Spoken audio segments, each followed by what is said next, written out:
Hello friends, আসসালামু আলাইকুম। সবাইকে শুভেচ্ছা জানাচ্ছি নতুন একটি এপিসোডে। রমজান স্পেশাল পর্বে আজ থাকছে মাংসের পুর ভরা আলুর চপ বা কিমা আলুর চপ। আজকের এই আলুর চপটা আমার খুব পছন্দের, তাই রেসিপিটি আপনাদের সাথে শেয়ার করলাম। আশা করি আপনাদের অনেক পছন্দ হবে। রেসিপিটি ভালো লাগলে চ্যানেলটি সাবস্ক্রাইব করে পাশে থাকবেন, আর যারা অলরেডি সাবস্ক্রাইব করেছেন তাদেরকে অসংখ্য ধন্যবাদ। আজকের চপ তৈরির পাশাপাশি কীভাবে পারফেক্ট বেসনের ব্যাটার তৈরি করবেন সেটাও দেখিয়ে দেব। তাহলে চলুন চলে যাই মূল রান্নায়। প্রথমে আমি বেসনটাকে চেলে নিব। বেসনের যে ব্যাটারটা তৈরি করব চপের জন্য, আমি এখানে মেজারমেন্ট কাপের 3 কাপ পরিমাণ বেসন নিয়েছি। বেসনটাকে প্রথমে ভালো করে চেলে নিতে হবে। বেসনের ব্যাটার তৈরি করার জন্য আপনারা সবসময় চেষ্টা করবেন বেসনটাকে ভালো করে চেলে নেওয়ার জন্য। এরপর দিয়ে দিচ্ছি বেকিং পাউডার। এখানে আমি বেকিং পাউডার ব্যবহার করেছি 3 কাপ ময়দার জন্য 1.5 চা চামচ পরিমাণ বেকিং পাউডার ব্যবহার করেছি। এরপর দিয়ে দিচ্ছি হলুদ গুঁড়ো 1 চা চামচ পরিমাণ, দিয়ে দিচ্ছি মরিচের গুঁড়ো 1/2 চা চামচ পরিমাণ। এরপর সবগুলো শুকনো উপকরণ আমি ভালো করে একত্রে চেলে নিচ্ছি। এতে করে ব্যাটারের বাইন্ডিংটা খুব সুন্দর হবে এবং ব্যাটারটা তৈরির পরে খুব স্মুথলি হবে। তো এভাবে আমি শুকনো উপকরণগুলো সবসময় চেলে নেওয়ার চেষ্টা করি। আপনারা চেষ্টা করবেন এভাবে বেসনটাকে প্রথমে ভালো করে চেলে নেওয়ার জন্য। আর আপনারা চাইলে ঠিক একই প্রসেসে এভাবে বেসনের সম্পূর্ণ মশলাগুলো একত্রে দিয়ে তারপর এটাকে রেডি করে যে কোনো একটি কাচের জারে রেখে দিতে। এতে করে আপনারা যখন বেসন তৈরি করবেন খুব দ্রুত এটা তৈরি হয়ে যাবে, কোনো ঝামেলা ছাড়াই। যখন তৈরি করবেন তার আগে কিছুটা লবণ এবং কিছুটা সয়াবিন তেল দিয়ে বেসনটাকে শুধু মাখিয়ে নিলেই হয়ে যাবে। এরপর আমি দেখিয়ে দিচ্ছি কিভাবে আপনারা এই বেসনটাকে শুকনোভাবেই সংরক্ষণ করতে পারেন। এভাবে কাচের জার নিয়ে আপনারা এইভাবে বেসনগুলো সমস্ত মশলা একত্রে রেখে জাস্ট কাচের জারের ভিতরে রেখে দেবেন, আর এইভাবে বেসনটা বেশ কিছুদিন খুব ভালো থাকবে। আমি যেহেতু বেসনটা এখন গুলে নিব তাই এর ভিতরে আমি লবণটা ব্যবহার করেছি, তবে আপনারা এর ভিতরে লবণটা ব্যবহার করবেন না। যখন আপনারা শুধু বেসনটা গুলে নেবেন সেই মুহূর্তে আপনারা পরিমাণ মতো লবণ দিয়ে নেবেন। তো আমি আজকে কিন্তু সবটুকুই ব্যাটার গুলে নিব। আমি জাস্ট দেখিয়ে দিলাম আপনারা কীভাবে এই বেসনটাকে এভাবে সংরক্ষণ করতে পারেন। তো এরপর আমি এখানে দিয়ে দিচ্ছি সয়াবিন তেল। সয়াবিন তেল দিয়ে এটাকে ভালো করে বেসনের সাথে মাখিয়ে নিতে হবে। এতে করে কি হয়, যখন আমরা বেসনটা তেলের মধ্যে ভাজি, বেসন দিয়ে যে কোনো খাবারই বানাই না কেন, সেক্ষেত্রে তেলটা খুব কম টানে এবং যে খাবারটা আমরা তৈরি করব সেটা একদম মুচমুচে থাকবে এবং ভিতরটা খুব সফট থাকবে। এর মধ্যে আমি অ্যাড করে দিয়েছি ম্যাগি স্বাদী ম্যাজিক। আপনারা চাইলে এটা স্কিপ করতে পারেন, আমি বাড়তি স্বাদের জন্য এটা ব্যবহার করেছি। এরপর আমি নর্মাল টেম্পারেচারে পানি নিয়েছি। এখানে আমি প্রথমে মেজারমেন্ট কাপের 1 কাপ পরিমাণ পানি নিয়েছি। আমি কিন্তু এখানে মেজারমেন্ট কাপের 3 কাপ পরিমাণ বেসন ব্যবহার করেছি, তাই আমাকে এখানে প্রায় 2.5 কাপের মতো পানি দিতে হবে এই বেসনটা তৈরি করার জন্য। আমি প্রথমে একটু একটু করে পানি দিয়ে ভালো করে এটাকে মথে নিচ্ছি। আর এই বেসনটা আপনার হাত দিয়ে এভাবে ভালো করে মথে নেবেন। হাতের বিকল্প কিন্তু কোনো মেশিন নেই, তাই আপনারা চেষ্টা করবেন এটা হাত দিয়ে এভাবে বাইন্ডটা করার জন্য। তো এভাবে বাইন্ডিং করলে কি হয়, এটা খুব স্মুথলি গোলা হয়ে যায়। তো দেখতে পাচ্ছেন আমার ব্যাটারটা কিন্তু অলমোস্ট তৈরি হয়ে গেছে, আর এর ঘনত্বটা ঠিক কেমন সেটাও বুঝতে পারছেন।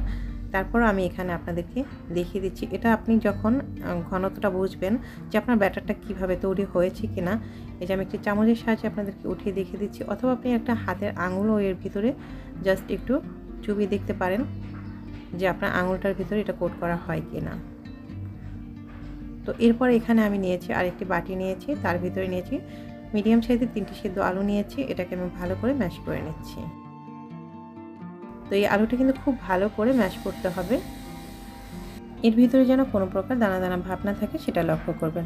তো আমি আলুটাকে ভালো করে ম্যাশ করে নিয়েছি। এরপর আমি নিয়েছি এখানে মাংসের কিমা। এখানে আমি চিকেন নিয়েছি, আপনারা চাইলে এখানে মাটনটাও ব্যবহার করতে পারেন। এটা আমি ভালো করে ব্লেন্ডারে ভালো কিমা করে নিয়েছি। এরপর আমি পুরটা তৈরি করতে চলে যাচ্ছি। চুলায় একটি ফ্রাই প্যান বসিয়ে দিয়ে দিচ্ছি পর্যাপ্ত পরিমাণ তেল, দিয়ে দিচ্ছি পেঁয়াজ কুচি 1 কাপ পরিমাণ। এরপর দিয়ে দিচ্ছি মরিচ ফালি করা 10টার মতো। আপনারা চাইলে বাড়িয়ে কমিয়ে নিতে পারেন, ঝালটা আপনাদের ইচ্ছে অনুযায়ী ব্যবহার করবেন। এরপর আমি হালকা একটু পেঁয়াজটা আর মরিচটা ভেজে নিচ্ছি, হালকা ব্রাউন কালার হয়ে গেছে। এর মধ্যে দিয়েছি বাটা মশলা। এখানে আমি পেঁয়াজ বাটা দিয়েছি 2 টেবিল চামচ পরিমাণ, দিয়ে দিচ্ছি রসুন বাটা দিয়েছি আমি 1.5 টেবিল চামচ পরিমাণ। এরপর দিয়ে দিচ্ছি আদা বাটা দিচ্ছি 1 টেবিল চামচ পরিমাণ। সবগুলো মশলা আমি এখন ভালো করে ভেজে নিব বেশ কিছু সময় ধরে, যেন কাঁচা কাঁচা কোনো স্মেল না আসে। তো এর মধ্যে আমার কিছুটা ভিডিও স্কিপ হয়ে গেছে। আমি যে সব উপকরণগুলো দিয়েছি কোনো কারণে সেটা স্কিপ হয়ে গেছে, আমি বলে দিচ্ছি। এখানে আমি হলুদ গুঁড়ো দিয়েছিলাম 1 টেবিল চামচ, মরিচের গুঁড়ো দিয়েছিলাম 1 চা চামচ, গরম মশলার গুঁড়ো দিয়েছিলাম 1/2 চা চামচ, তেজপাতার গুঁড়ো দিয়েছিলাম 1/2 চা চামচ পরিমাণ, দিয়েছি এলাচ গুঁড়ো 1 চিমটি পরিমাণ, আর সেই সাথে দিয়েছিলাম টেস্টিং সল্ট। আর সবগুলো মশলা আমি ভালো করে কষিয়ে নিয়ে এর মধ্যে দিয়ে দিচ্ছি মাংসের কিমাগুলো। এরপর ভালো করে মাংসের কিমাটা মশলার সাথে মিক্স করে নিতে হবে, আর এটা এবার আস্তে আস্তে ভেঙে মিক্স করে নিতে হবে। এটা একদম ভাজা ভাজা করে ভেজে নিতে হবে, একদম ঝোড়া ঝোড়া। এর ভিতরে কিন্তু কোনো প্রকার পানি থাকতে পারবে না। তো আমি এটা প্রায় 10-12 মিনিটের মতো ভালো করে রান্না করে নিয়েছি। এরপর দিয়ে দিচ্ছি আমি যে ম্যাশ করে নিয়েছিলাম আলুটা, সেই আলুটাকে দিয়ে দিচ্ছি। এরপর মাংসের সাথে ভালো করে আলুটাও মিশিয়ে নিতে হবে। দেখতে পাচ্ছেন পারফেক্ট একটা ডোয়ের মতো হয়ে গেছে। আর এর সাথে অ্যাড করে দিচ্ছি একটি ডিম। আমি এখানে একটি সিদ্ধ ডিম নিয়েছি, এটাকে ভালো করে একটি গ্রেটার দিয়ে গ্রেট করে দিয়ে দিচ্ছি। তবে ডিমটা এখানে অপশনাল, আপনারা চাইলে এটা স্কিপ করতে পারেন। তো আমার কাছে ডিমটা দিলে একটু ভালো লাগে, তাই আমি এটা ব্যবহার করেছি। আপনারাও চাইলে দিতে পারেন অথবা স্কিপ করতে পারেন। এরপর আমি ভালো করে আবার ডিমটা সমস্ত কিমার সাথেই অ্যাড করে নিচ্ছি। তো অলমোস্ট আমার কিন্তু আলুর চপের যে পুরটা সেটা রেডি হয়ে গেছে। এখন আমি এখানে ভালো করে আলুর চপ যেভাবে শেপ দিয়ে আমরা তৈরি করে থাকি সেভাবে ভালো করে বানিয়ে নিচ্ছি। আর এটা কিন্তু আপনারা বানিয়ে সংরক্ষণ করতে পারেন ডিপ ফ্রিজে 1 সপ্তাহেরও বেশি। তো এইভাবে আমি সবগুলো চপ কিন্তু ভালো করে বানিয়ে নেব, ঠিক গোল গোল করে। আপনারা যে কোনো শেপ দিয়ে এটা তৈরি করে নিতে পারেন। তো মাংসের কিমাগুলো এভাবে আপনারা তৈরি করে জাস্ট একটা র্যাপিং পেপার দিয়ে র্যাপ করে উপর দিয়ে এভাবেই ডিপ ফ্রিজে রেখে সংরক্ষণ করতে পারেন মাস জুড়ে। ডিপ ফ্রিজে রাখার ঠিক আপনারা যখন এটা ব্যবহার করবেন তার 1 ঘন্টা আগে এটা বের করে একটু নর্মাল টেম্পারেচারে এনে এটাকে তৈরি করে নিতে পারেন। আজকে আমি যেহেতু সবগুলোই ভেজে নেব, তাই আমি আর সংরক্ষণ করছি না, আপনাদেরকে জাস্ট পদ্ধতিটা দেখিয়ে দিলাম। এরপর আমি এটা বেসনের মধ্যে ভালো করে চুবিয়ে নিচ্ছি। এভাবে কোট করে নেবেন। আর এই পর্যায়ে কিন্তু তেলটা একটু হালকা গরম করে নেবেন। আমি কিন্তু খুব বেশি একটা তেলটা গরম করে নিই। আপনারা তেলের বুদবুদটা দেখে বুঝতে পারছেন যে এটা ঠিক কতটা গরম ছিল। আর চুলার টেম্পারেচারটাও কিন্তু একদম নর্মালে ছিল। আর একটু সময় নিয়ে ভাজবেন। যে কোনো ভাজাভাজির আইটেম বা যে কোনো চপই আমরা একটু সময় নিয়ে ভাজলে এটা ভাজাটাও সুন্দর হয় এবং মুচমুচে হয়, দেখতেও সুন্দর হয়, আর একদম পারফেক্টলি ভাবেই তৈরি হয়। তো আমার এখানে 1 ব্যাচ কিমা ভাজতে সময় লেগেছে প্রায় 7 মিনিটের মতো। তো এভাবে আমি সবগুলো মাংসের চপ ভেজে নিচ্ছি। আর এটা যখন আপনারা তেল থেকে উঠিয়ে নেবেন চেষ্টা করবেন একটা টিস্যু পেপার উপরে রাখার জন্য, এতে করে বাড়তি তেলটা টিস্যু পেপার টেনে নেবে। যেহেতু তেলটা আমাদের শরীরের জন্য ক্ষতিকারক, তাই চেষ্টা করবেন যতটা পরিমাণ তেল যেন কম থাকে সেটাই। তৈরি হয়ে গেল আমার খুবই পছন্দের মাংসের পুর ভরা আলুর চপ।